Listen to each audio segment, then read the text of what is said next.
How to uninstall Bumble. In this video, I'm going to show you how you can easily remove this app. First of all, navigate to the place where the app is located. Now, simply tap and hold on to it.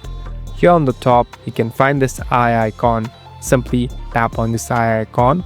So basically, we in this app info. In other mobile devices, you can directly go to settings and open app info. Here on the bottom, there's an option called uninstall. Simply tap on uninstall. Now before doing so, make sure you have your user ID and password saved, because if you want to reinstall it, you might need it. At last, hit on OK. Now it will take some time, and as you can see, the app is completely gone from my mobile device.